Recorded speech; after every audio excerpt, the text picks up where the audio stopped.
Bab hadis tentang kelebihan berjalan kaki untuk bersembahyang.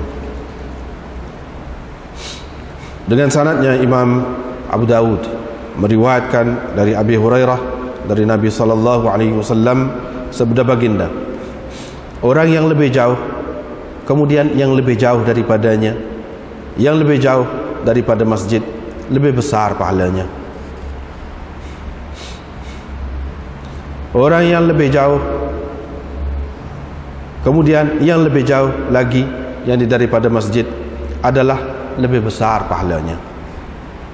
Dengan sanadnya Imam Abu Dawud meriwayatkan dari Ubay bin Ka'ab, beliau berkata, ada seorang lelaki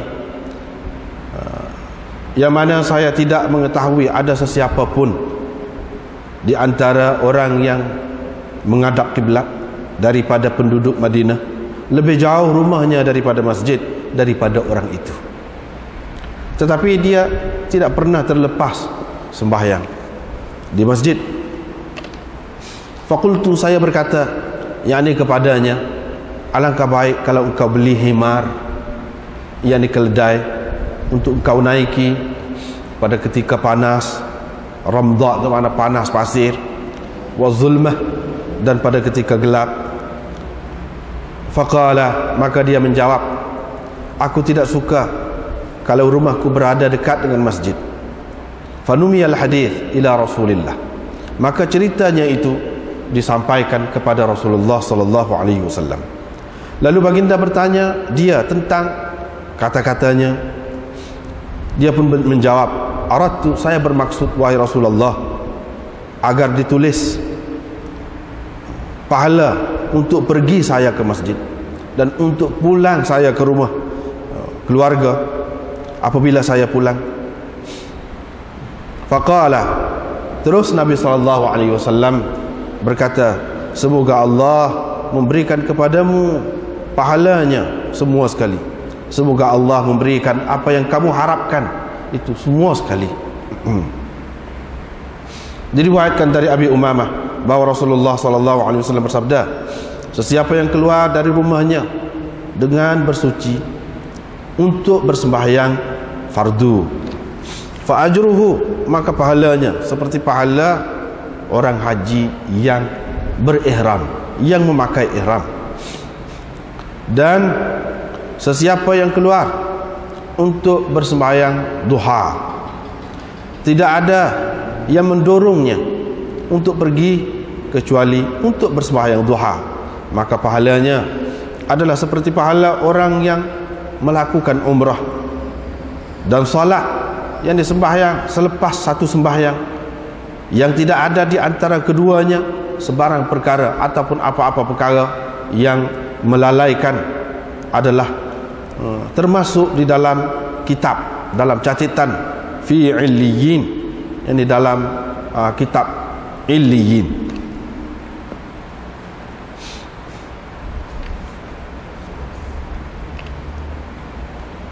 Diriwayatkan dari Abi Hurairah, beliau berkata, Rasulullah SAW bersabda, sembahyang seseorang dengan berjemaah melebihi sembahyangnya di rumahnya dan sembahyang di kedainya dengan 25 darjat.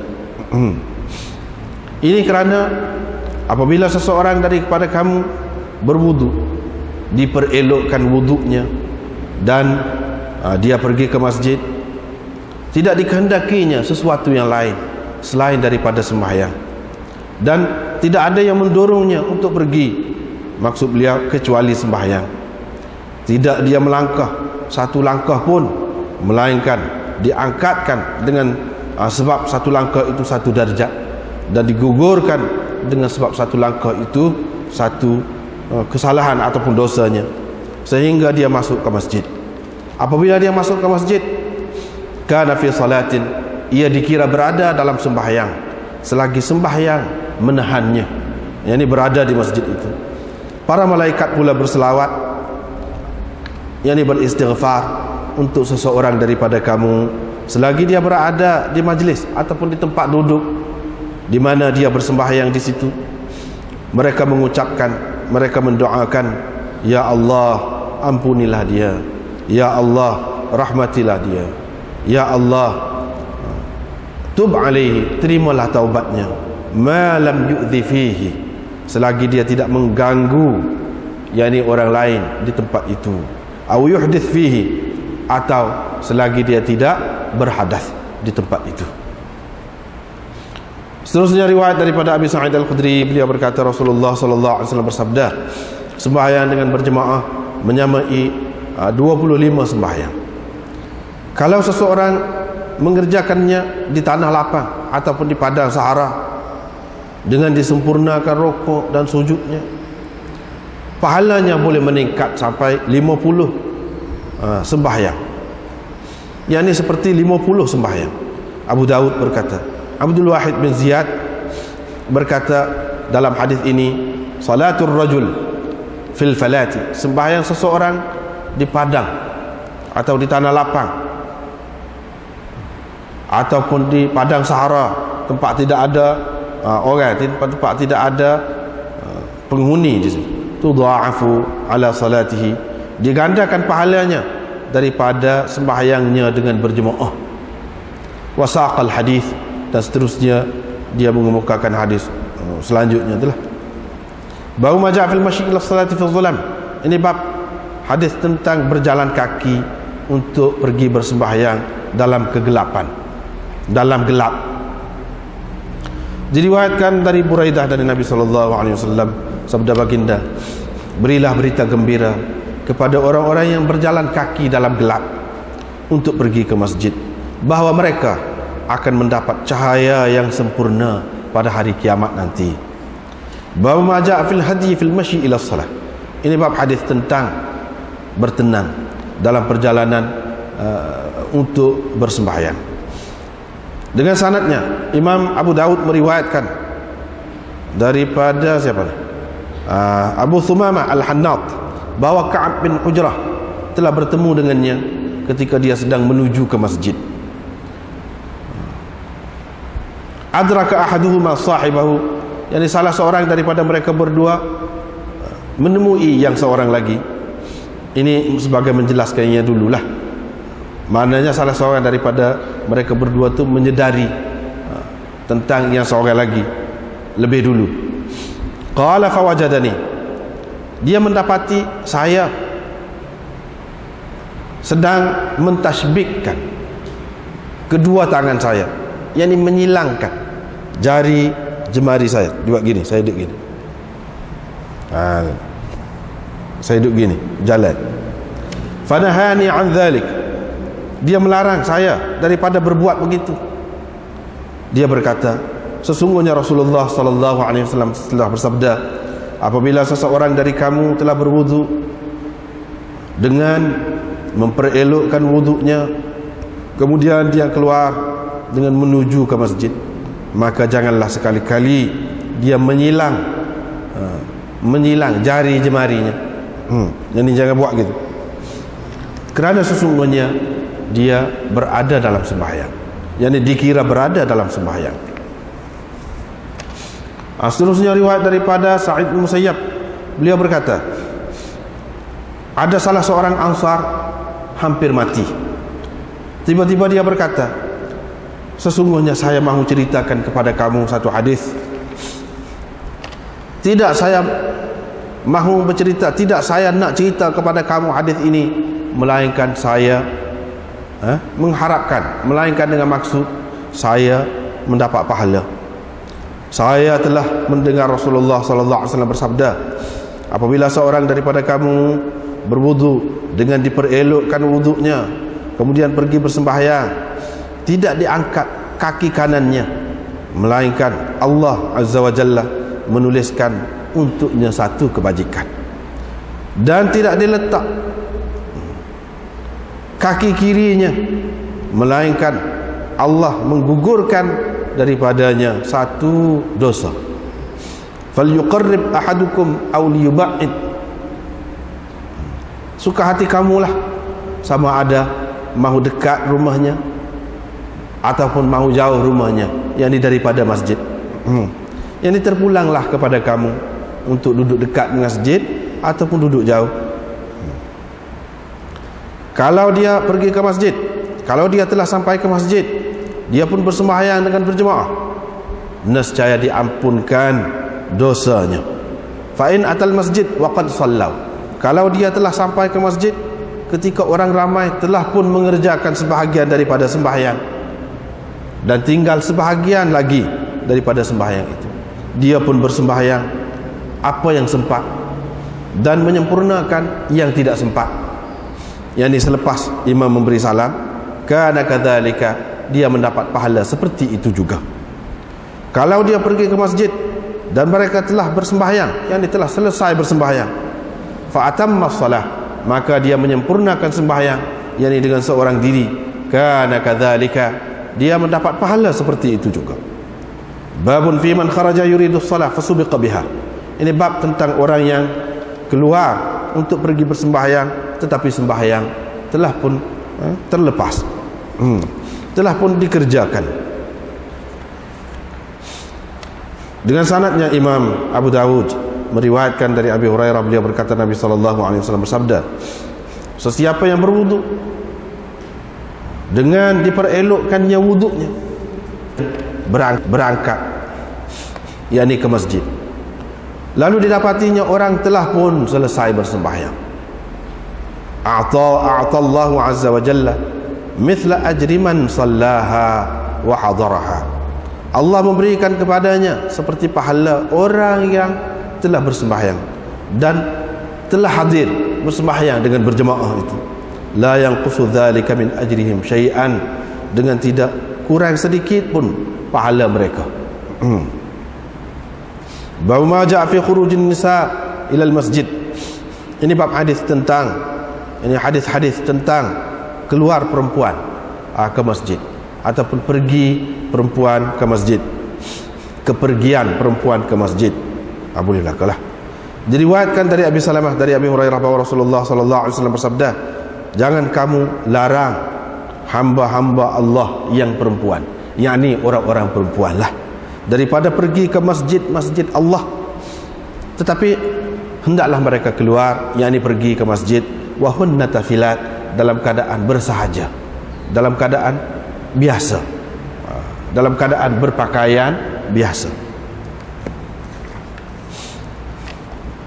Diriwayatkan dari Ibnu Umar, beliau berkata Rasulullah sallallahu alaihi wasallam bersabda, jangan kamu larang ima Allah, seperti tadi juga, yakni maksudnya perempuan-perempuan pergi ke masjid Allah.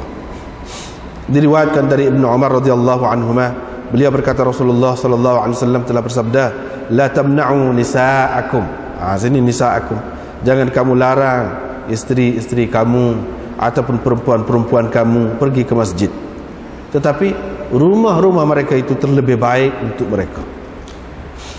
Diriwayatkan dari Abdullah bin Umar, beliau berkata Nabi SAW bersabda, izinkan, benarkan orang-orang perempuan pergi ke masjid pada waktu malam. Faqala ibnul lahu, maka berkatalah seorang anaknya, seorang anak lelaki dia, wallahi, demi Allah, kami tidak akan mengizinkan mereka. Nanti mereka akan fayattakhidnahu daghalan, mereka akan membuat onar, membuat sesuatu perkara yang tidak baik.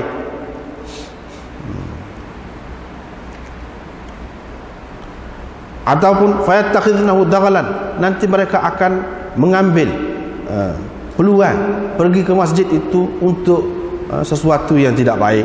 Itu ya Allah belakalah tu.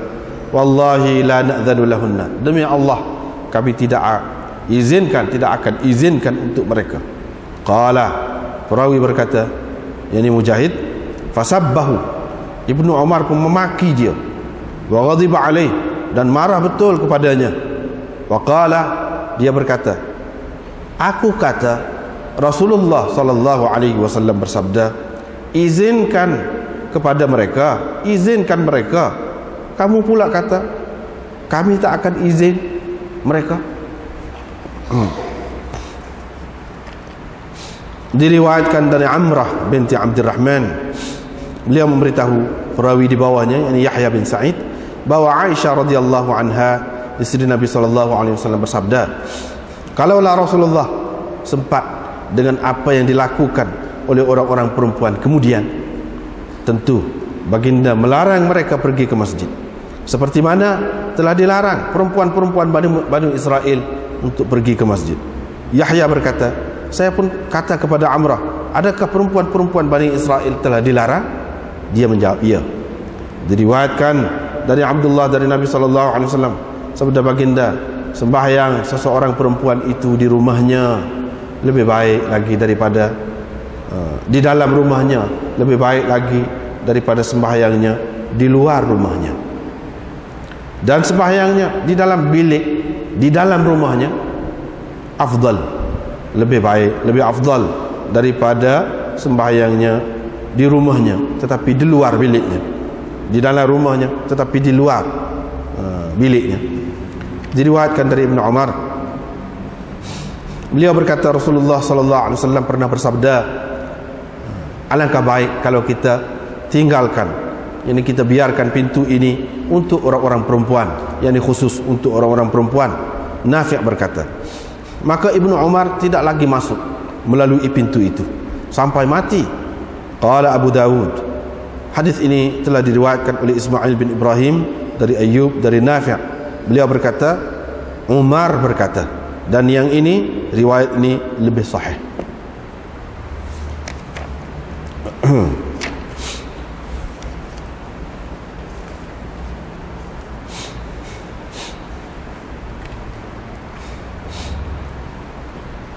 Bab ma ja'a fi fadlil masyi ila salah. Tengok semula. Ini bab hadis-hadis tentang ma ja'a tu. Ma tu maknanya hadis lah. Ja'a yani warada ilaina min Rasulillah sallallahu alaihi wasallam. Yani hadis-hadis yang telah sampai kepada kita daripada Rasulullah sallallahu alaihi wasallam. Itu makna ma ja'a. Jadi ma ja'a tu kalau hadis di bawah bab ni banyak, maka kita kata bab hadis-hadis tentang. Kalau di bawah bab itu hanya satu hadis saja, kita kata ini bab hadis tentang. Gitu. Sebab ma tu kalau mengikut, ialah kalau orang belajar Arab dia tahu selalulah. Ma mausul mushtarak. Ma mausul mushtarak memberi makna umum. Banyak pun boleh, sa pun boleh, muzakkar pun boleh, muannas pun boleh berlaku. Jadi hadis-hadis ini tentang kelebihan berjalan kaki. Al-masyi ni makna berjalan kaki untuk pergi bersembahyang. Jadi pergi berjalan kaki ni ada kelebihan dia. Jalan kaki. Jadi hak kita terjemah tadi jelas dah tu. Jadi apa yang lebih jalan kaki ni? Lebih jalan kaki. Sebabnya banyaklah. Di antaranya, kalau kita pergi dengan cara lain mudah. Mudah. Kalau kita pergi dengan kereta, dengan motor, kita kata mudah. Tidak ada susah payah. Dari satu segi lah, dari satu segi tidak ada susah payah. Dan kerana agama ni kalau kita susah sikit, dia tidak saja. Hak ni senang, hak ni mudah nak buat. Hak ni senang, hak ni payah. Hak ni mudah, hak ni susah nak buat. Jadi kalau kita buat tu dengan payah, boleh pahala. Tidak saja payah dia, lebih lagi daripada hak kita buat dengan mudah. Hak kita buat dengan mudah. Itu hakikatnya. Dengan sebab itu pengajaran ini bukan hak ni saja, bukan dalam bab ni saja, dalam bab lain pun begitu juga, support. Jadi tidak saja. Dengan sebab itu orang Islam bila dia buat sesuatu, dia tidak kecewa, tidak sedih, tidak susah hati. Tidak kata apa-apa lah Tuhan buat payah kita ni, kita nak buat benda molek, jadi payah. Tak terima masalah tu. Sebab apa? Kita boleh pahala. Kita boleh pahala. Tak ada jadi masalah waktu tu. Lepas tu kita tak boleh tengok lah, kita kata aslinya dalam dunia ni hak kita buat tak apa, tak susah hati. Sebab matlamat kita bukan dunia. Boleh jadi kalau hak kita jadi, hak kita buat tu jadi, kita dah tengok, kita kata orang apa puji hak tu, kita pun jadi kurang ikhlas. Kurang dah lah pula. Kalau kita mati, lepas tu jadi tak apa, tidak kata kurang. Sebab perkiraan kita ni orang Islam ni bukan setakat dunia, hak akhirat. Hak akhirat tu lebih penting lagi. Satu. Yang kedua, apa lebih jalan kaki? Sebab kalau kita berkenderaan, kita boleh jadi menyakiti mana-mana pihak. Kita tidak maksud menyakiti, dia tu jadi sakit hati dengan kita. Dia deki ke, dia kita lalu dengan kereta, kita tidak maksud betul lah ada air ngecik dia. Marah pula dia. Sementara kau dia ni senang, sementara kau dia pakai kereta macam-macam. Jadi menimbulkan perasaan yang tidak senang hati. Nampak kita ni kebesaran dari satu segi lah, dari satu segi. Dua. Yang ketiga, kelebihan sebab apa berjalan kaki ni pergi ke masjid, iaitu apabila kita jalan kaki, kita akan jumpa dengan orang kan. Kita akan tengok tengah jalan tu apa-apa berlaku. Kita boleh menyaksikan sendiri, molek atau tak molek. Kalau hak tak molek, kita boleh tegur. Kita boleh mengamalkan perintah Al-Quran, nahi anil munkar, amar bil ma'ruf, suruh orang buat baik. Hak dia buat tak baik, kita suruh dia buat baik. Hak duduk buat jahat, kita tegah dia, larang dia daripada buat jahat. Itu kelebihan. Jadi kita boleh melaksanakan perintah Allah SWT itulah. Itu yang ketiga. Yang keempatnya, kita boleh bertegur sapa dengan orang di tengah jalan. Walaupun kita berhenti tengah jalan, salah dengan orang, tak apa. Tidak kata jadi kurang pahala.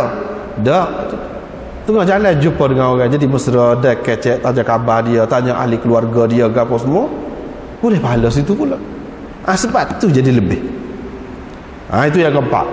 Yang kelima, hak tu Allah SWT yang tahu, lebih tahu. Dia nak beri lebih lah kepada orang. Dia nak beri lebih. Dia nak beri setiap langkah. Apabila kita jalan tu, kita guna tenaga kita, ring kita kata. Guna segala orang saraf kita, sendi-sendi kita, anggota kita guna. Kita guna untuk jalan Allah, kerana Allah. Sebab itu mendatangkan pahala banyak. Sebab itu dikatakan setiap langkah. Jadi maknanya kalau kita naik kereta tidak melangkah. Tidak melangkah. Sebab itu jadi lebih jalan kaki itu. Habis. Lepas tu kita ni banyak kerja kan. Banyak kerja. Kalau jalan kaki, katakanlah kita nak mari daripada Kubah Krian, nak mari sini jalan kaki. Selama mana makan masa? Lepas tu kalau setiap waktu lagu tu, lepas dalam hadis dia kata kalau hak jauh lagi, kau molek, kau banyak pahala dia. Bagaimana dengan keadaan kita, realiti kita, kenyataan hidup kita? Sini dia letak agama ni bukan dikira pada zahir semata-mata. Dia kena tengok pula. Dia tengok pula hati kita. Kita faham ke tidak benda ni? Apa lebih ni? Apa yang ada keistimewaan tadi? Dengan keadaan kita faham tu, kita buatlah hak tadi. Hak kurang yang kita tidak dapat tadi. Kalau kita berjalan kaki pergi ke masjid, iaitu bertegur siapa, tanya khabar kan, masalah lain kita pergi. Tanya keluarga kita, tanya jiran-jiran kita, tanya masyarakat kita, masalah lain dalam bentuk lain. Boleh juga. Asal kita sedar ni, apa yang jadi lebih ni, kita tampunglah hak tu pada masa lain. Tegah orang daripada mungkar, kita tegah dengan cara lain. Bukan tak tegah. Itu salah satu cara tegah. Kadang-kadang tegah orang itu saja. Tapi kalau kita buat dengan cara lain, misalnya kita kata kita menulis kau. Kita menulis, tegah rata tu pergi tu, bukan tegur orang tu saja. Kalau tengah jalan kita pergi masjid tu saja. Boleh jadi kalau luah lagi seluruh dunia lah pergi. Seluruh dunia. Maknanya kita fikir kot tu. Dengan kita sedar, ni ada kelebihan dia. Kita tak dapat buat hak ni. Sebab apa kita memikirkan hak lebih besar lagi? Ada cara lain yang lebih menguntungkan lagi. Mana sebab dalam hakikatnya kita ni nak cari keuntungan mana lebih banyak. Sebab menega lah. Nampak kau ni banyak dah untung. Kalau boleh kita cari kok lain. Walaupun nampak jauh sikit, tapi jauh sikit pun lebih besar untung dia. Nampak tak serupa dengan orang ramai, tak apa, asalkan kita ni ada niat, ada azam tadi, ada kesedaran tadi. Jadi nak tegur siapa, nak tanya khabar orang sakit, apa lagi, kita buat. Begitu juga dengan anggota kita berjalan tadi boleh pahala, kita buatlah. Mana dari sudut lain pada ketika lain. Itu Yang pertama, yang kita kena sedar. Yang kedua, sepakat tadi lah, masa kita terikat sangat, kita banyak kerja, banyak tanggungjawab. Kalau kita berjalan kaki lambat. Kita naik kereta pun, kereta tu guna minyak. Bukan saja, bukan air sejuk. Minyak tu kita nak dapat beli tu mana susah juga. Kita kena kerja. Titik peluh kita juga susah. Kita bubuh minyak tu tidak saja. Lepas tu walaupun kaki kita tidak jalan, tayar kereta kita, tayar motor kita tu mesti. Allah SWT Maha tahu. Allah SWT Maha tahu. Jadi dia kira tak apa juga lah lagu tu. Sebab pada hakikatnya jadi susah juga gitu. Tidak kata senang. Tidak kata senang. Bahkan kalau nak susah-susah tu, dari satu segi, kalau siapa kita demam, kita sakit, kita ni dalam keadaan uzur, terdedah kepada cuaca yang macam-macam tu, bertukar-tukar tu, hujan ke apa, kalau kita duduk dalam kereta, kita selamat, lebih baik. Mana dia ambil kira juga tu. Jangan kita mendedahkan diri kita kepada bahaya, ambil kira juga hak tu. Jadi Tuhan Maha tahu nak kira kita ni sebanyak mana. Dia bergantung kepada hati kita lah pula.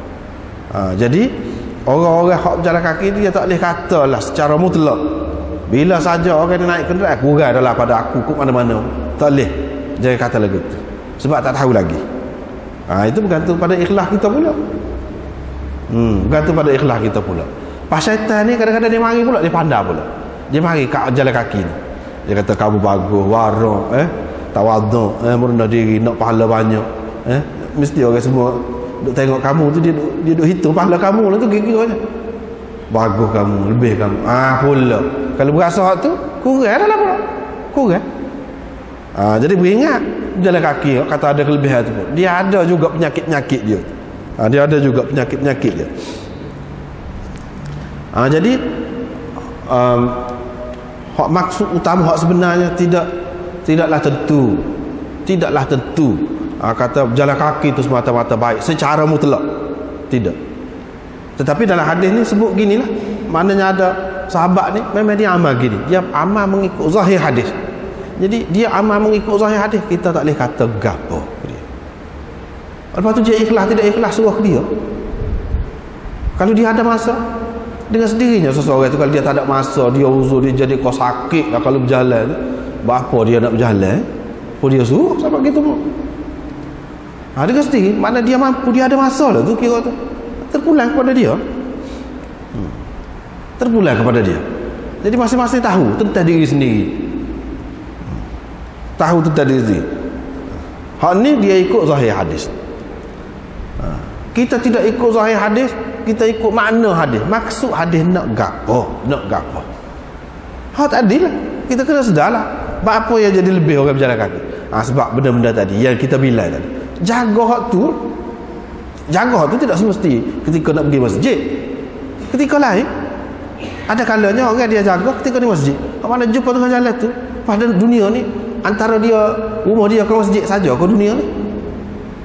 Hak perlu dibaikinya, hak perlu dilarang orang melakukan mungkar tengah jalan tu saja ke?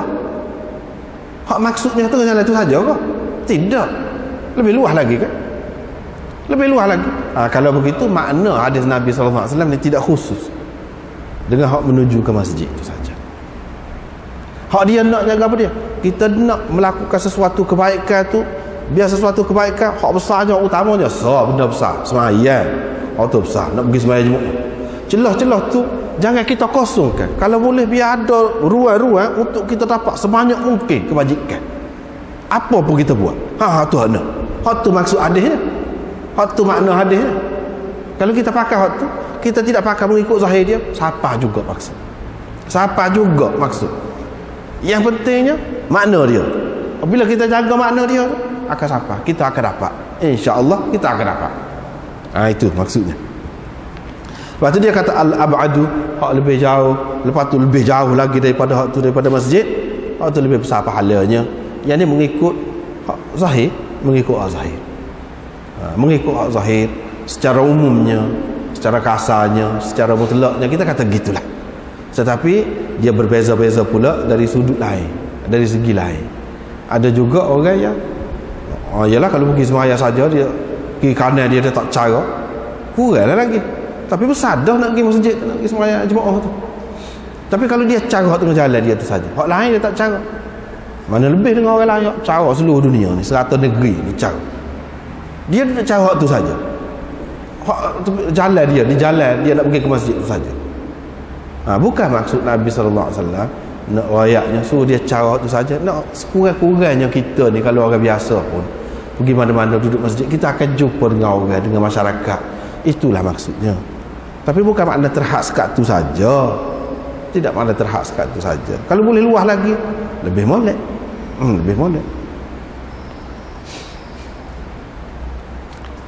Lepas tu hak sahabat ni, tak ada orang hak lebih jauh rumah dia daripada masjid, tapi dia tak terlepas sembahyang. Molek lah kalau boleh lagu tu. Pergi jalan kaki. Saya ingat Ubay bin Ka'ab ni kata, maknanya zahirnya Ubay bin Ka'ab ni tidak buat lagu tu lah. Ubay bin Ka'ab ni di antara sahabat yang dianggap sebagai faqih. Mana seorang yang mana dia faqih ni, mana dia tidak mengikut zahir lah, tidak mengikut zahir. Biasanya di kalangan sahabat dia tidak mengikut zahir, dia mengikut makna hadis itu. Dia kata, alangkah baiknya kalau kau beli hemat naik, tak payahlah maknanya jadi panah-panah kaki, kena pasir panah ni. Lepas tu tengah malam pula senang, kalau jalan kaki boleh jadi bahaya, binatang-binatang yang bisa pun ada. Dia kata, saya tidak suka kalau rumah saya duduk dekat masjid pun saya tidak suka. Sedangkan Nabi SAW suruh duduk dekat masjid, mudah. Dia kata dia tidak suka pula kalau duduk dekat masjid. Orang apa? Siapalah cerita tu kepada Nabi SAW. Ada dia ni kata gini. Nabi SAW pun tanya dia apa maksud. Sebab tak boleh, mana tak boleh duduk dekat masjid semata-mata secara umum gitu, tak boleh. Mana dia ni tak boleh duduk dekat masjid dengan maksud nak pahala banyak, sebab jalan tu, langkah tu banyak. Dengan maksud tu. Kalau lagu tu Nabi SAW kata, semoga Allah memberikan kepadamu semua sekali pahala. Semua hakmu nak tu, hakmu dalam perkiraan kamu tu ada tu, semoga Allah SWT bagi semua sekali. Jadi maksudmu baik. Kalau lagu tu tak apa, duduk daripada masjid jauh pun tak apa. Hak tak bolehnya maksud nak jauh daripada masjid ni, biar orang tak kata kalau tak pergi ke masjid pun. Hak tu tak boleh. Kalau maksud duduk jauh daripada masjid ni, maksudnya supaya dapat pahala banyak, tak apa lagu tu. Jadi orang ni gitulah keadaannya. Begitulah.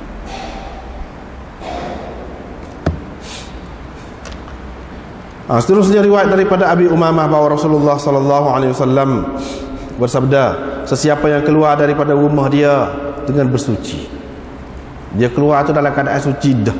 Suci itu maksudnya ada air sembahyang dah lah, dalam keadaan suci belaka adalah pakaian dia, diri dia, tubuh dia, semua tu suci dah.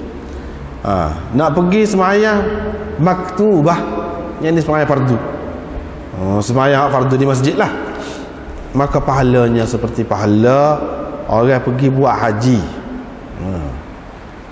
Sepahala orang haji yang pakai ihram. Berapa orang haji tak pakai ihram apa? Ialah orang haji pakai ihram, mana apabila sampai dekat miqat dia tu, situlah baru kena pakainya, kena kira. Tapi kalau dia pakai jauh sebelum pada tu lagi, di rumah lagi pakai, mana susah lah dia kena jaga hak-hak ihram tu. Mana susah. Bila susah, pahala dia boleh banyak lah. Walaupun Imam Malik berapa ramai yang mengatakan dia tak boleh, tak boleh lagu tu. Kalau jat di rumah lagi, kalau terutama kalau rumah tu jauh, jadi menyusahkan. Sebuat-buat miqat itu makna nak menyenangkan kita lah, situlah baru kita kena pakai. Jadi kalau kita pakai daripada rumah, banyak kau kita kena jagalah hak tak boleh tu, menyusahkan. Jadi agama ni bukan untuk menyusahkan kita. Dengan sebab itu mereka kata tak boleh. Tapi bagi orang yang kata boleh, salah satu dalilnya dia pergi ni, hadis ni, orang haji yang telah pakai ihram. Jadi telah pakai ihram ni, ihram jauh lagi daripada miqat, dia pakai dah. Sebab jadi makna susah lah. Jadi susah, dia dapat lebih pahala dia. Maknanya ada kelebihan juga. Dapat pahala seperti orang yang haji yang ka ajril haji al-muhrim. Al-muhrim. Yang pakai ihram. Sepasal ni lah. Jadi apa makna seperti pahala orang buat haji yang pakai ihram ni? Seperti pahala haji kah? Kalau lagu tu tak payah pergi haji lah belaka.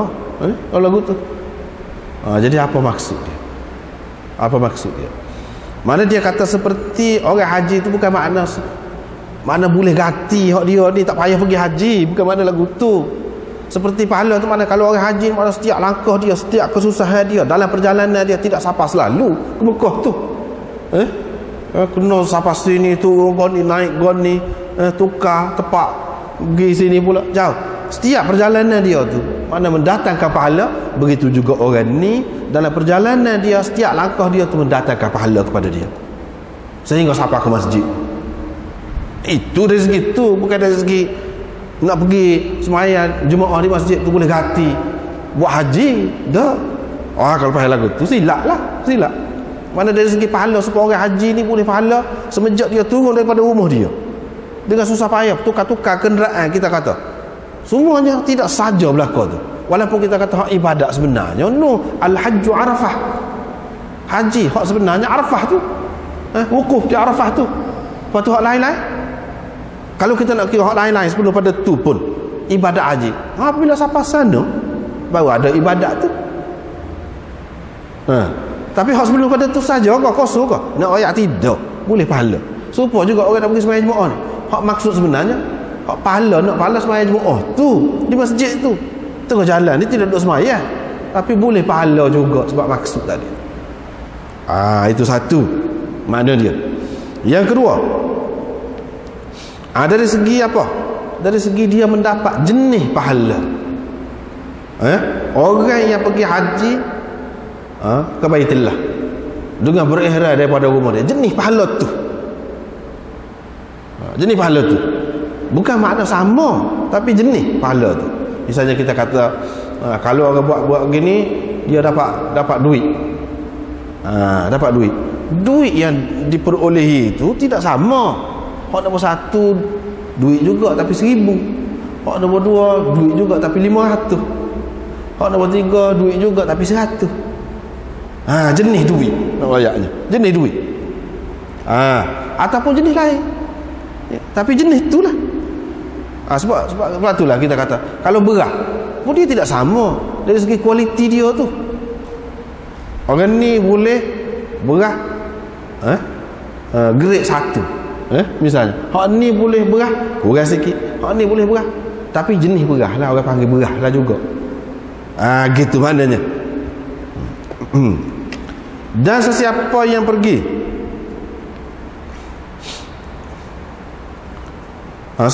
pergi untuk bersembahyang duha, keluar untuk bersembahyang duha,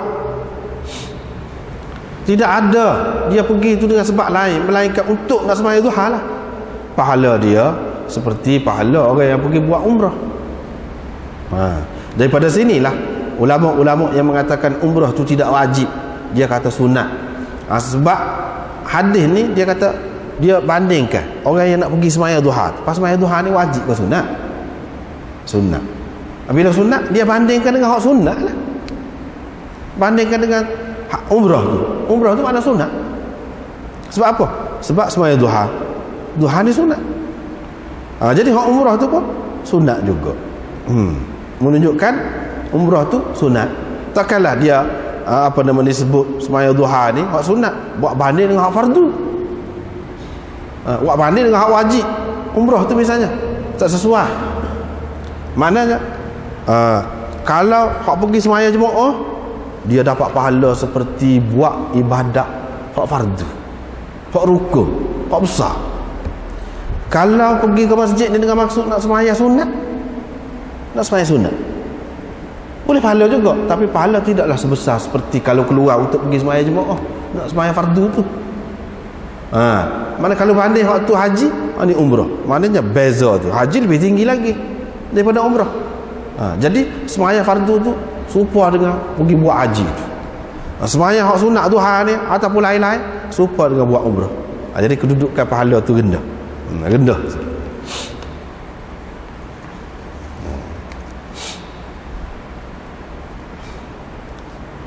Dan sembahyang selepas sembahyang, seorang sembahyang selepas sembahyang, dengan tidak ada sebarang lara di antara keduanya. Lara itu perkara yang melekakan ataupun melalaikan, perkara yang tidak baiklah dilakukan di antara dua sembahyang itu. Kitabun fi illiyin, termasuk ataupun dicatatkan dalam kitab illiyin, yakni kitab di alam tinggi, ataupun kitab yang mana dicatatkan amalan orang-orang abrar ataupun orang-orang yang tinggi darjatnya di sisi Allah di dalam suratan itu, di dalam kitab itu. Dia ni termasuk dalam waktu juga. Apa maknanya semaya selepas semaya? Lepas semaya zuhur tak ada buat benda tak boleh. Katakanlah duduk di masjid, tunggu semaya pula. Siapa semaya asal? Tak ada buat tak boleh celah. Maknanya gitulah. Satu makna. Satu lagi sebelum pada ni pun sebut dah, iaitu kita kata kita ni bukan boleh terikat dalam masjid semua. Kalau orang hok tak ada kerja dah tu kita kata boleh lah, ni banyak lagi tanggungjawab lain, banyak lagi tanggungjawab lain nak buat ni. Apa makna dia tak boleh pergi kau, tak boleh keluar daripada masjid? Bukan makna gitu. Mana kalau hati dia tu terikat dengan masjid, dia pergi keluar dalam keadaan dia berurusan berniaga kau gapo, tetapi dalam niaga dia tak ada buat benda tak boleh, lebih lagi lah kalau kira. Sebab sepatutnya dia boleh lara tu di situ tu. Kalau dalam masjid takkanlah kita bila-bila duduk dalam masjid, bila-bila nak tunggu sembahyang asar tu nak pasal lagu dalam masjid, takkanlah lagu tu. Takkanlah ada akak suara tinggi kecek nak marah kau, nak gapo kau, naik angin kau. Tak ada duduk dalam masjid. Kalau kita seorang siapa dia, apa dia nak ganggu kita ni? Nasabahlah kalau kita tidak buat benda lara pun. Tapi kalau keluar daripada masjid buat kerja kita, berurusan dengan orang, kemungkinan besar kita jadi naik marah, naik angin, macam-macam lah. Kita terdedah kepada perkara-perkara luar tu yang melalaikan. Tapi kita tak buat semua. Sampai masa pergi semaya kita pergi maya pula. Lagu tu lagi tinggi lagi. Bukan makna di sini menggalakkan kita suruh orang Islam ni tak buat kerja, jadi duduk dalam masjid tunggu semaya, lepas semaya. Kalau lagu tu bila nak ada kerja? Lepas semaya 5 waktu. Lepas tunggu pula semaya. Tak su. Dia tak boleh tengok atas hadis saja. Dia kena tengok orang lain kata. Nabi SAW buat lagu mana? Sahabat Nabi SAW buat lagu mana? Dia kira duduk tunggu gitu saja. Ada ketikanya, iyalah ada ketikanya. Ketika dia tak ada apa-apa kerja lain, dia adalah ketikanya dia buat gitu. Tapi nak kata semua jadi amalan dia yang tetap lagu tu sehingga terabai orang lain, tidak lagu tu. Tapi katakanlah kalau satu orang tu dia tak ada kuasa dah, tak ada nak pergi mana dah, tak ada gapo, tak ada urusan gapo dah, tak ada peranan apa dah kira-kiranya. Kalau nak pergi luar, nak mengajar apa tak reti, nak mengaji hak lebih-lebih pun rasa tak lagi dah. Lepas tu banyak perkara lah uzur. Tapi kalau duduk dalam masjid boleh, baik, boleh duduklah, lagu tu tak apa, boleh lah. Tetapi ialah kalau dah tua, dah sakit, payah juga nak duduk dalam masjid. Tetapi ialah kalau dah tua, dah sakit, payah juga nak duduk dalam masjid. Kakak berhadah pula. Jadi susah juga. Susah pun lebih senang lagi nak banding dengan hak lain. Duduk dalam masjid tu lebih senang nak banding dengan hak lain. Itulah cara nak dapat pahalanya. Maknanya di sini apa dia? Iaitu kelebihan duduk dalam masjid tu, walaupun tidak bersembahyang. Satu. Dan kelebihan sembahyang jemaah tu dalam masjid. Seterusnya riwayat daripada Abi Hurairah, dia berkata Rasulullah sallallahu alaihi wasallam bersabda, sembahyang seseorang itu dengan berjemaah melebihi daripada sembahyang dia di rumah dia dan di kedai dia ataupun di pekan dengan 25 darjah. 25 darajat. Dalam riwayat lain dia sebut 27. Jadi lagu mana ni? Setengah kata hak ni setengah-setengah sembahyang fardu. Hak 27 tu zuhur subuh dengan isyak. Hak 25 ni hak lain. Selain daripada tu hak 3 lagi tu. Ada yang mengatakan 27 ni 25 ni mula Nabi sallallahu alaihi wasallam ni diceritakan oleh Allah SWT wayak kepada dia orang yang sembahyang Jumaat lebih dia 25. Lepas pada tu Allah SWT cerita pula kepada Nabi sallallahu alaihi wasallam 27 tambah 2 lagi. Tambah 2 lagi. Itu yang kedua. Yang ketiganya 27 ni dia berbeza dari segi kaifiat, keadaan jiwa orang yang duduk sembahyang Jumaat tu lagu mana, khusyuk atau tidak, imam dia tu katakanlah imam hak biasa kata apa betul baca ke, lepas tu hak duduk sembahyang sekali ni hak lagu mana, dia boleh jadi beza. Mana hak lebih tu hak molek lah, hak sempurna tu boleh 27, hak kurang sikit walaupun kurang pun 25 boleh 25. Apa yang jadi lebih ni sembahyang Jumaat ni? Sebab dia kira sembahyang Jumaat ni dia kira satu. Kalau kita sembahyang seorang, ada ketikanya kita leka, kita lalai. Kita tak ingat Tuhan. Pergi kosong fikiran kita. Ketika tu kosong lah kira-kiranya. Pahalanya. Sembahyang tu sah, sembahyang tu tak ada satu. Tapi pahala kosong. Tapi kalau kita sembahyang berjemaah, boleh jadi ketika kita leka tu, orang ni tidak leka. Kalau kau ramai, mana kira-kiranya penuh lah semaya tu. Takkanlah seramai tu mana leka belakang. Kira-kira lah. Adalah ketika orang ni leka, orang ni tidak leka. Jadi oleh kerana dia kira satu, maka sempurnalah semaya tu. Sebab tu boleh penuh.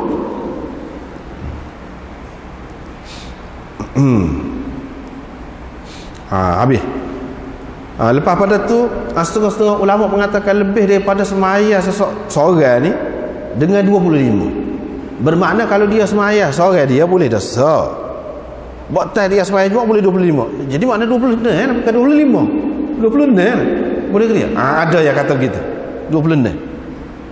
Jadi 25 ni sebab dia jemaah. Hak dia boleh dah sah tu memang ada 26. Setengah ulama pula kata tidak. Dia boleh sah tu sah.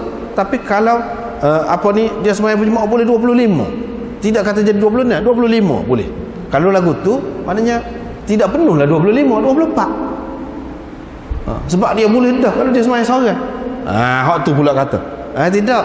Dia tak kira lagu tu. Dia kira 25 tu. Mana kalau dia sembahyang Jumaat boleh 25. 25. Gitu. Tak timbul dah masalah kalau dia sembahyang seorang boleh sah jadi lebih daripada 25 jadi 26. Tak timbul. Bukan lagu tu.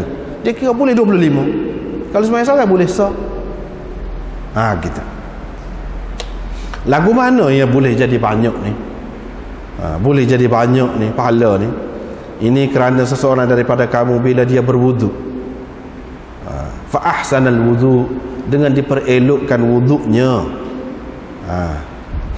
Jadi ambil air sembahyang molek. Dulu dalam bab air sembahyang kita sudah dah ambil air sembahyang molek ni lagu mana? Fa ahsanal wudu, dia memperelokkan air sembahyang ni. Lagu mana memperelokkan air sembahyang tu? Banyaklah hak kita sudah sebut dah. Hari ni malam ni nak sebut hak sebut dah juga. Tapi sebagai peringatan sebab hak ni paling penting. Hak ni paling penting dalam hak banyak-banyak tu. Iaitu mengelokkan air sembahyang ni. Apabila kita ambil air sembahyang tu kena ingat. Air sembahyang tu bermakna kita bertaubat. Kita membersihkan diri kita daripada segala yang tidak baik. Itu makna ambil air sembahyang. Basuh 3 kali mana isyarat kepada rukun taubat awak 3 tu. Isyarat tu. Basuh anggota 7 kan, 7 anggota yang dibasuh. Isyarat kepada pintu neraka. Ni anggota ni lah yang membawa kita kepada nerakanya. Tak tahu nak masuk ke pintu mana. Tak tahulah. Anggota ni lah, 7 ni lah yang bawa. Mana kita cuci kalau ada cemar, mana kita cuci, kita basuh. Basuh tu isyarat kepada kotor lah. Isyarat kepada kotor. Yang kita masuk dalam neraka ni apa? Sebab kotor. Sebab dalam syurga tidak layak dengan hak kotor tu. Dia kena cuci baru sesuai dengan syurga. Hak layak dengan hak kotor tu neraka. Lepas pada tu air, buat apa air? Sebab isyarat kepada api. lawan dia tu api. Api neraka itu akibatnya. Jadi air kan, kalau api tu kalau kita jiru air, curah air, mapuh api. Maka begitulah. Ini semua simbolik belaka tu. Dalam makna ibadat yang kita buat tu kalau kita tahu. Tapi kalau kita tak tahu, kita kata, oh dia basuh hujung-hujung anggota lagu tu. Basuh macam main gitu.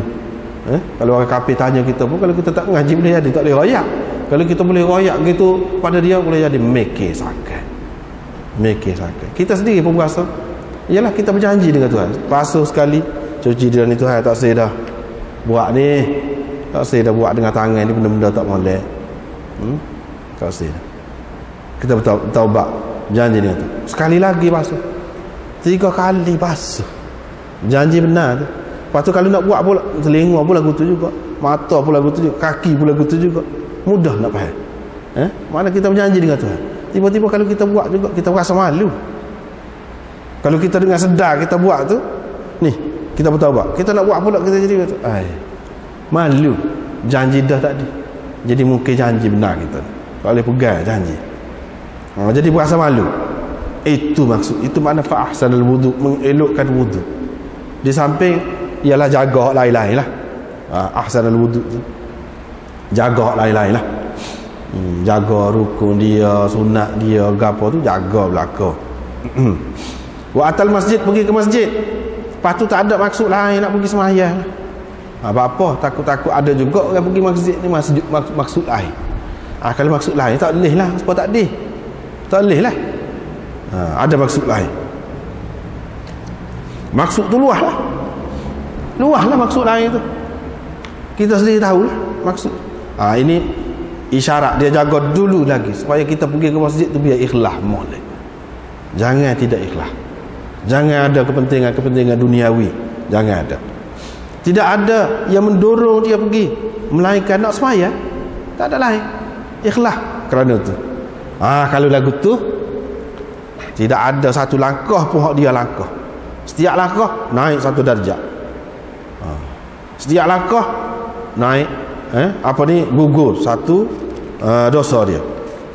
Sehingga masuk ke dalam masjid. Maksudnya ni tu tengah jalan. Bila masuk ke dalam masjid, dikira dia tu dalam sembahyang. Supaya dalam sembahyang dah.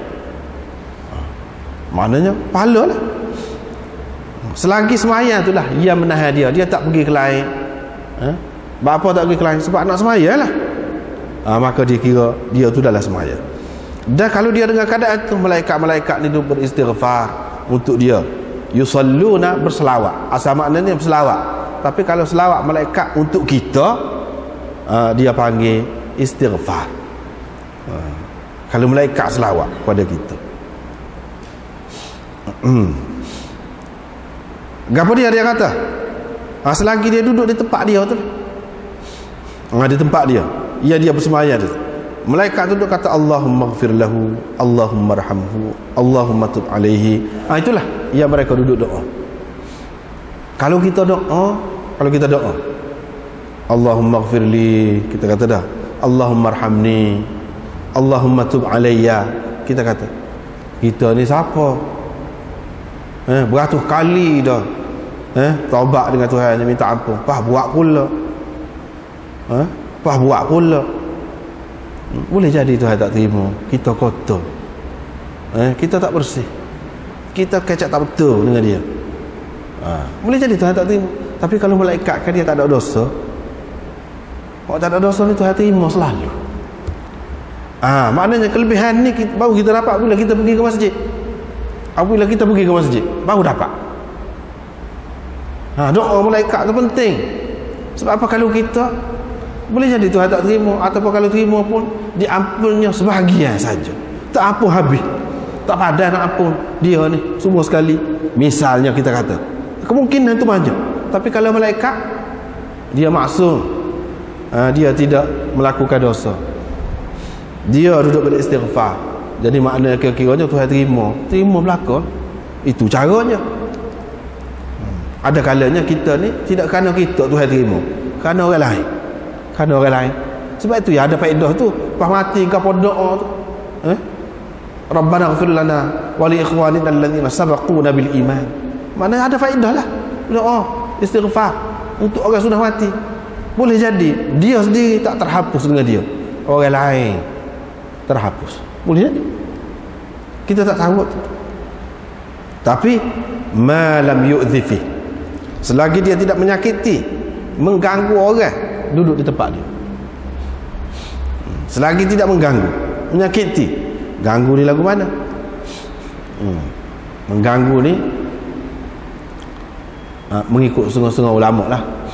Dia kata kalau kita tahu dah masjid tu, orang tu memang dia duduk situ semua, duduk situ, kita tahu dah dia mari awal semua sekarang dah dalam keadaan kita tahu tu, dia mari lewat sikit hari tu kita pergi duduk tempat tu, tu termasuk dalam menyakiti juga. Jangan lagu tu, tunggu dia dulu, kecuali kalau dia tidak mari, bolehlah. Kalau sudah biasa benar, kita tahu benar dah dia, memang tidak ada khusus masjid ni untuk satu-satu orang, tak ada khusus, tak ada khusus. Tetapi ini dari segi budi bicara lah, budi bicara, budi bahasa, orang kata adab agama, ia kena jaga. Satu.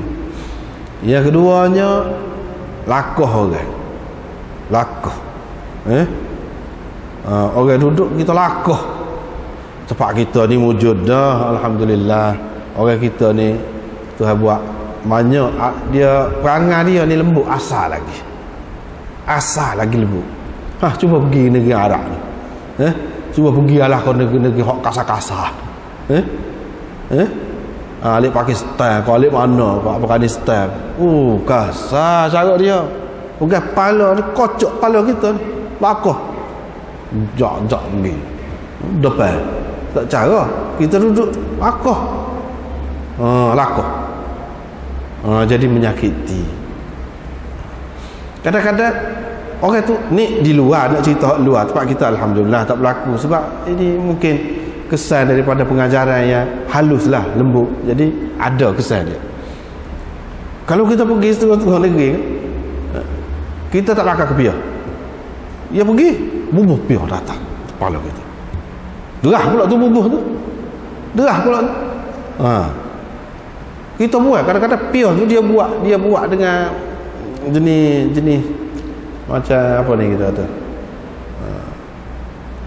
daripada apa ni orang buat tikar tu boleh jenis daun tu, dia mengkuang apa nak, dia buat daripada tu cuma tu pion tu kita lega dah daki lama, dia letak atas kepala kita. Baik dalam kita ada pion tu, kita kata letak semacam ni kerana jahil lah, kerana jahil. Dia ingatnya kalau pakai pion tu ada kelebihan lah, mana tak kira dah lagu mana, cemar pun, kerana jahil. Ini banyak berlaku, di luar negeri banyak berlaku. Itu menyakiti lah tu, menyakiti. Satu itu yang pertama. Yang kedua, yang ketiganya menyakiti lagu mana? Menyakiti malaikat. Menyakiti malaikat ni lagu mana? Kita duduk dalam keadaan berhadas, sebab malaikat dia tak suka, tak suka. Hak moleknya kita dalam keadaan suci, ada air sembahyang, terutamanya ketika tunggu sembahyang. Antara tunggu sembahyang, kalau tidak tak apa. Maknanya hak dapat saat ni doa saat ni hak dapat doa saat ni, kalau selagi kita tidak mengganggu dia, menyakiti dia, di antara hak menyakiti dia nya apa dia? Kita tak ada air sembahyang. Tak ada air sembahyang, terutamanya dalam menunggu sembahyang.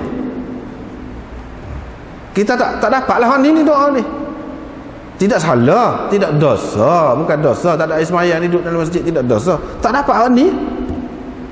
Sebab dia makhluk yang sangat halus, sangat seni, suci, yang kita tak faham, tak nampak tu pun dia berasa.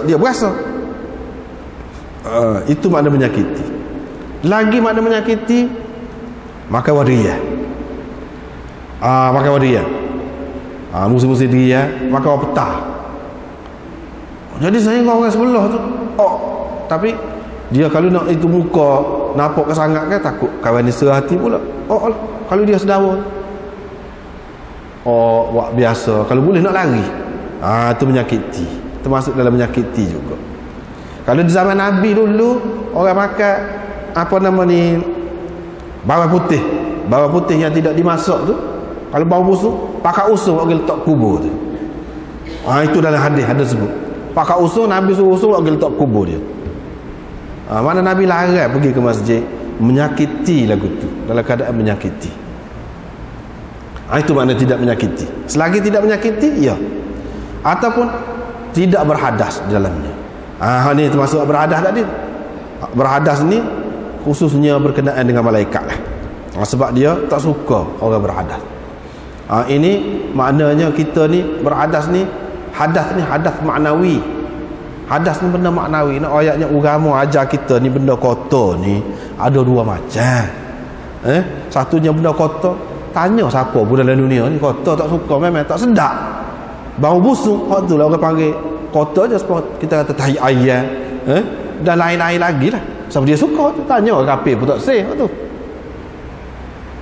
Semua faham hak tu. Tetapi najis maknawi tak faham. Najis maknawi ni dia kena orang halus lagi. Agama ajar najis maknawi. Najis maknawi ni ada niat yang tidak baik, kotor tu, kotor jiwa, kotor peribadi hati tu najis maknawi. Najis maknawi syirik. Najis maknawi kotor tu syirik. Kotor. Jadi kita kena suci hak tu. Di antara najis maknawinya kita tak ada air semaya. Tak ada air semaya. Luar apa tak ada apa, cuci bau sedap, pakai air wangi bukan main. Tapi tak ada air semaya. Hak ni orang tak faham. Tetapi makhluk halus hak naik dia tahu. Kita ni tak suci lagi. Tak suci lagi. Maknanya naknya kita ni suci zahir batin. Kalau boleh sama-sama lagi boleh. Hak tu hak naknya. Biar sedap. Sebab apa yang dia kaitkan dengan najis zahir, supaya kita faham lah. Supaya kita faham. Kalau najis hak zahir tu kan kita nak basuh, kita nak kita nak buang, kita nak tanggalkan warna dia dan sebagainya, tak seh bau sikit pun. Kalau najis hak zahir, hendaknya najis hak dalam tu pun lagu tu lah juga. Kita kena cuci. Kalau hak luar ni kita tidak selesa, walaupun ada warna dia, walaupun ada bau sikit-sikit warna tak ada dah, kita nak cuci betul. Hak naknya hak dalam tu lagu tu. Itu pengajaran. Dia nak biasakan dengan hak zahir. Hak zahir bila hak zahir tak suka kepada benda cemar, dia pun koyak. Cemar ni bukan hak tu saja, ada sel lagi hak cemarnya, iaitu hak dalam.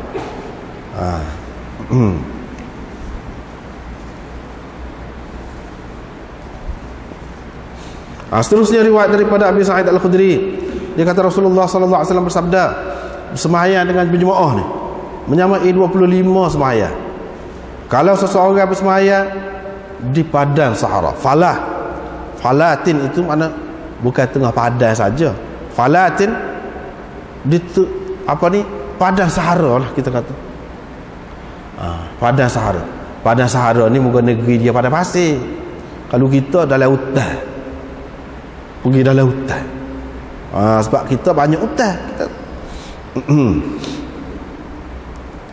Lalu dia menyempurnakan rukuk dan sujudnya, semayanya boleh sampai kepada 50 semayang pahala dia. Lepas tu kita kata semaya dalam hutan, semaya tengah pada pasir, boleh pahala 50. Lagu mana semaya?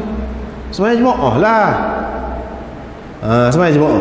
Ini pendapat satu golongan ulama kata semaya jemaah. Semaya jemaah ni kalau kita semaya di tempat biasa, masjid atau tempat-tempat lain, boleh 25 pahala. Semaya kalau pada sahara, pada pasir ataupun dalam hutan tempat tak ada orang tu, kalau kita bersemaya jemaah, boleh pahala 50 pahala.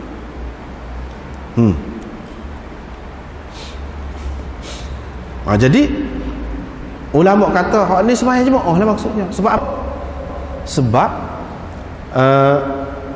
dalam perjalanan ni tidak dikuatkan sangat masalah sembahyang ni atas seseorang. Kalau hak 4 rakaat jadi 2 rakaat. Jadi kalau hak skala tu tak boleh jamak, boleh jamak. Kira-kiranya kalau dalam perjalanan itu susah semaya seorang pun tak apa. Susah dah. Tiba-tiba semaya Jumaat pula. Jadi makna cari susah lah. Sebab tu boleh pahala banyak lagi. Sebab susah. Kira-kiranya lebih susah. Untuk berjemaah di tempat-tempat tadi. Tiba-tiba berjemaah juga. Itu satu makna dia. Abu Daud berkata, Abdul Wahid bin Ziyad dalam riwayatnya terhadap hadis ini, dalam riwayat dia kata, sembahyang seseorang fil falah, di tengah pada pasir ataupun di tempat-tempat lain lah, tempat ada orang, tudha'af, digandakan daripada sembahyangnya dengan berjemaah. Bermakna Imam Abu Daud nak isyarat sini mengikut riwayat Abdul Wahid ini lebih terang. Makna je orang ni sembahyang seorang ni, hak pada pasir ni, bukan sembahyang berjemaah. Hak sembahyang berjemaah tu lain. Di sini di pada pasir ni ataupun dalam hutan, dia sembahyang seorang.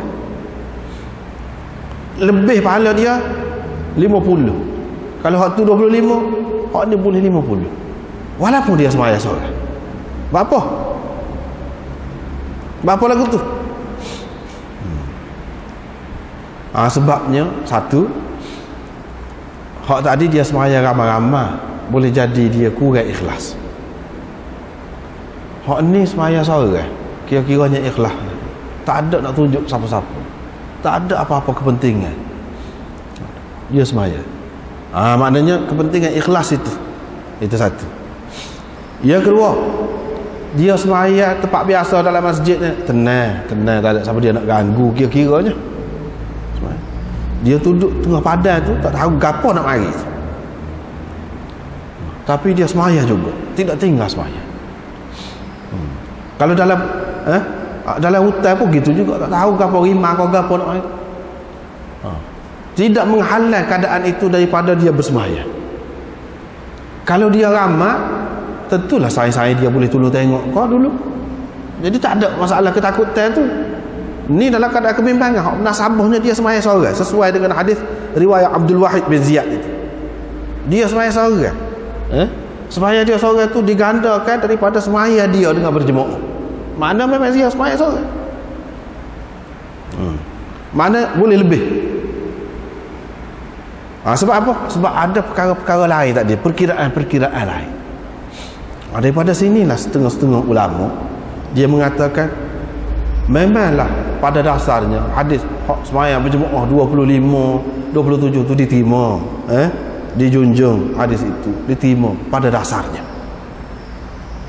Tetapi apakah setiap orang yang sembahyang jemaah tu dia boleh penuh lagu tu? 25. Betul 25 juta. 25 ribu. 25 riyal. 25 sen. Takut-takut gitu. Takut-takut gitu. 25 tu lah ke mana? Apakah serupa? Serupa? Secara mutlak. Orang sembahyang dengan Nabi SAW. Jemaah sembahyang dengan Nabi SAW. Dengan jemaah. Ini tak tahu mana. Baca pun tak betul.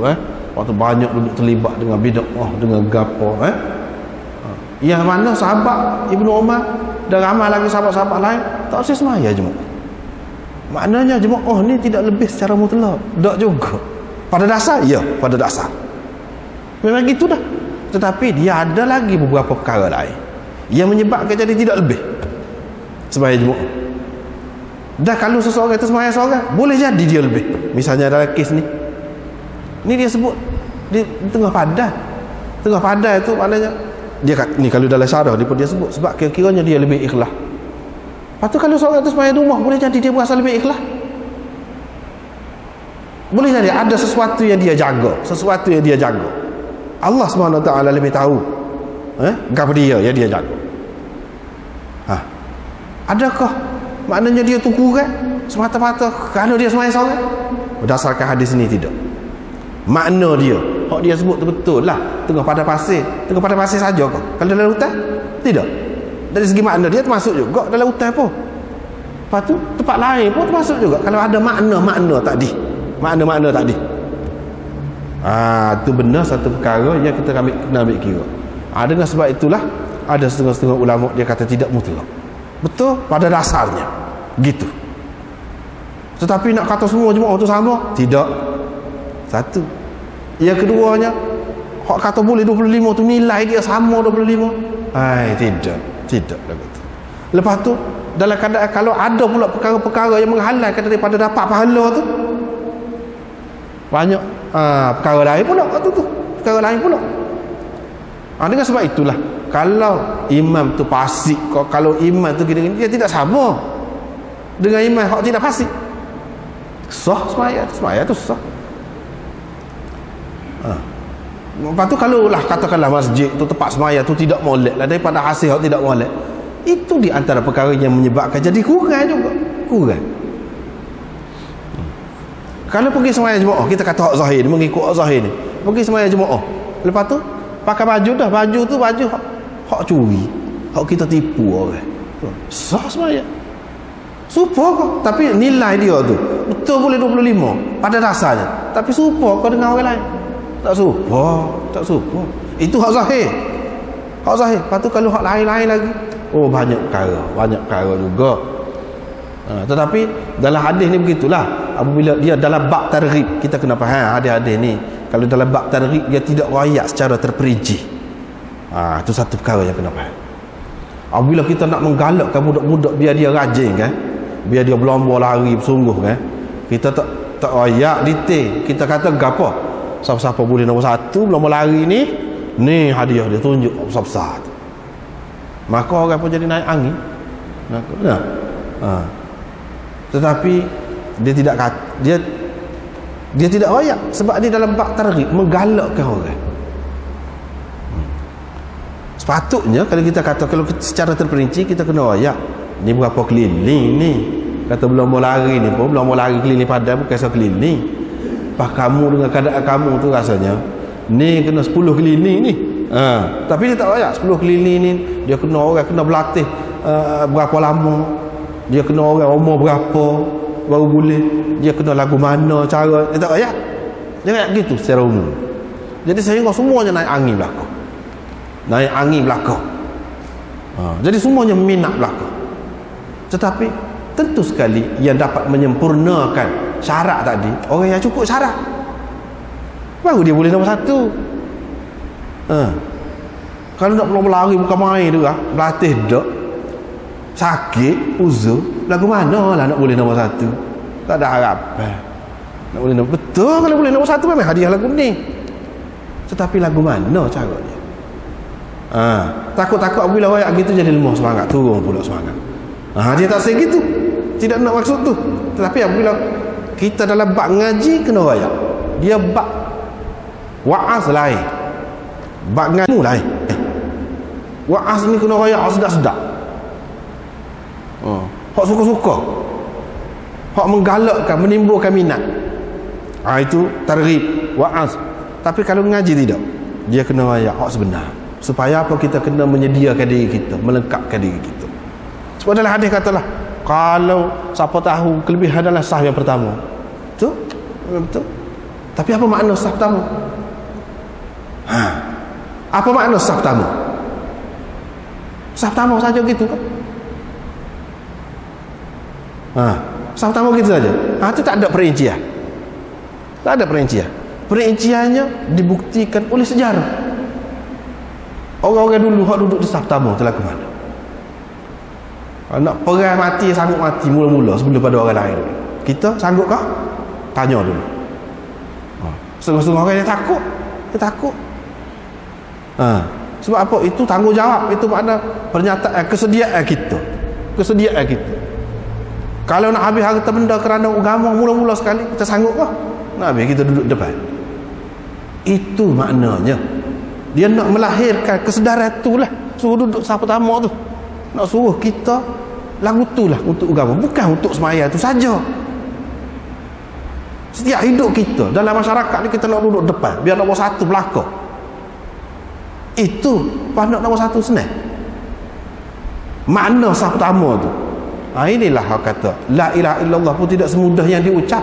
Nak ucap tu mudah. La ilaha illallah besar, sanggup mati kerananya. Siapa situ baru tahu itu bukan makna la ilaha illallah. Tapi sebut mudah, Makna dia tu gap. Supaya jugalah hak lain-lain pun lagu tu dia ada makna di sebalik tu. Bila kita faham makna di sebalik tu lah, sebab itu tak banyak tahu pun, sikit tahu, tapi sebab faham makna di sebalik tu.